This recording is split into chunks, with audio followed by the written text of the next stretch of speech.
Yo, what's up, Clippers? Kembali lagi dengan gue Gufron di sini. Kali ini kita mulai pembahasan ini di segmen review.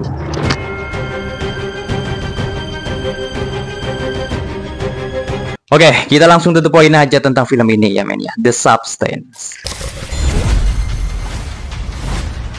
Beautiful.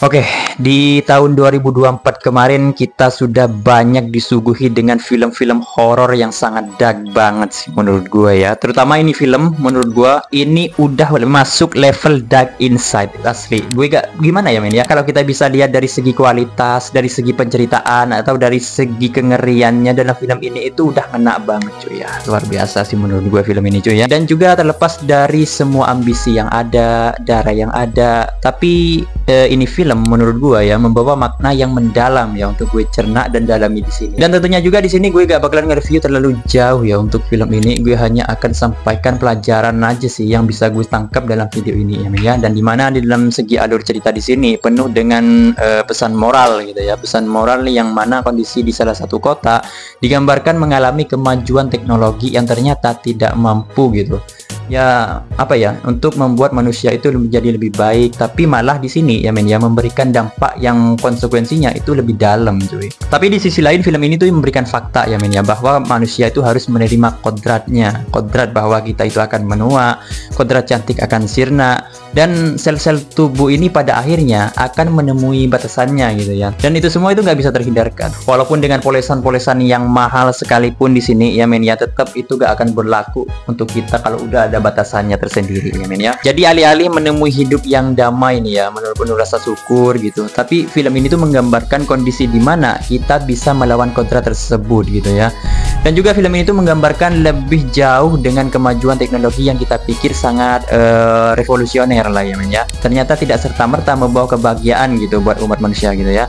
Karena kalau kita bersikeras untuk melawannya, bukannya nggak mungkin di sini ya, tapi akan ada konsekuensi yang sangat buruk dari kemajuan teknologi tersebut. Dan mungkin ini adalah sebuah teknologi terburuk jika misalkan ini ada di dunia nyata. Dan untuk teknologinya apaan bang ya, yaitu sebuah zat yang bisa mengkloning diri kita sendiri untuk menciptakan dua badan ya, semacam kayak amoeba gitulah ya, yang bisa membelah diri, tapi ini menggunakan sebuah zat cuy ya, sebuah zat hijau yang bisa mengkloning diri manusia itu menjadi dua. Luar biasa sih menurut gue ya. Dan film ini juga menurut gue itu banyak menyampaikan pesan-pesan yang sangat epic ya, dimana dari setiap pilihan yang kita ambil pasti akan memiliki konsekuensi yang besar gitu ya.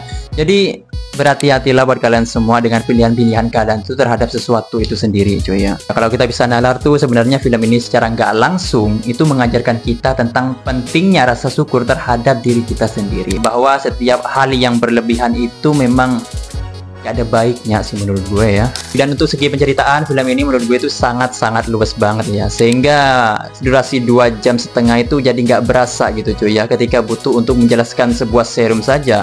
Film ini tidak lantas menurut gue itu terseok jadi momen eksposisi yang annoying banget lah di sini ya men ya. Kita tetap dibuat engage oleh permainan editing serta gerak kamera ketika meng-setup Elizabeth sebagai bintang lawas yang kini sudah mulai terlupakan pun ya men ya. Film ini gimana ya, nggak serta-merta nyerocos ataupun memperlihatkan flashback panjang lebar mengenai karir Elizabeth, melainkan cukup dengan memperlihatkan bintang Hollywood si Elizabeth yang ya semacam timelapse sederhana gitu ya, dari gimana ubin bintang tersebut dicetak, dikagumi orang hingga jadi retak-retak dan gak ada lagi yang peduli gitu ya. Setup yang efektif ini yang bikin kita tahu bahwa penceritaan film ini bakal unik. Kita juga jadi siap-siap tatkala pemain body horror ataupun kreaturnya nanti hadir ya men ya. Film cukup meng-close up seekor lalat di dalam gelas itu, kalian sudah tahu ya men ya. Dan kita sudah terwanti-wanti ini film adalah bakal jadi sejijik film The Fly tahun 1986. Dan beruntunglah film ini panjang sehingga makanan yang sudah kita siapkan untuk nonton film ini udah habis duluan ketika pas body horornya itu datang ya men.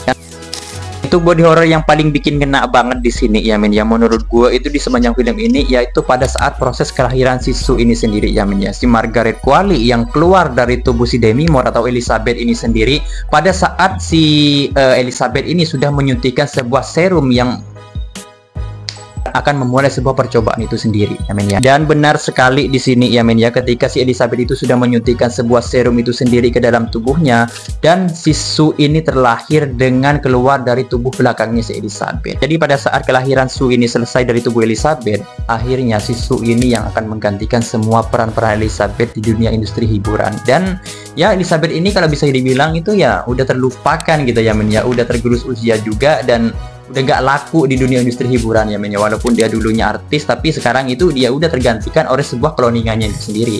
Dan singkatnya di sini, setelah si Sue ini mulai menikmati hidupnya sendiri di dunia industri hiburan dan haus akan pujian-pujian yang dilontarkan kepadanya ya men ya, akhirnya si Sue ini mengambil sebuah cairan sumsum tulang belakangnya si Elizabeth ya. Jadi apa ya, aturan dari serumnya itu sendiri ya men ya, ketika pas 7 hari sekali dia harus mengganti pergantian tubuh. Tapi akhirnya ya men ya, di sini gue nggak akan menjelaskan terlalu panjang lebar di film ini.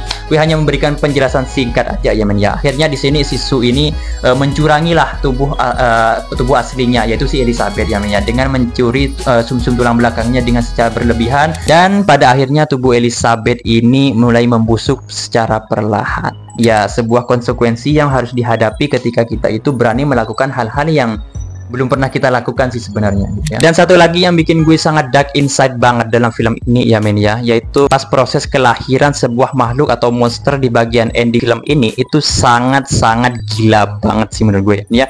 Antara sebuah cloningan dan Elizabeth itu menjadi satu akibat dari keserakahan mereka berdua. Gue cuma bisa bilang film ini sangat-sangat memuaskan para pecinta horor ya men ya, karena dalam vibe dark komedinya juga di sini sangat mulus ya men ya. Keren sih menurut gue film ini cuy. Soalnya film ini tuh juga turut menjadi semakin gila bersama dengan perkembangan Elizabeth sih ya men ya, luar biasa sih itu ya. So ya mungkin segitu dulu review gue tentang film The Substance ini ya men ya. Mungkin ada kritikan-kritikan lain buat kalian semua yang ingin sampaikan, boleh tulis di kolom komentar di bawah ya men ya. Dan jangan lupa buat kalian semua yang belum subscribe, langsung subscribe aja di bawah dan share juga video ini sebanyak-banyaknya ya men ya. Gue Gufron dan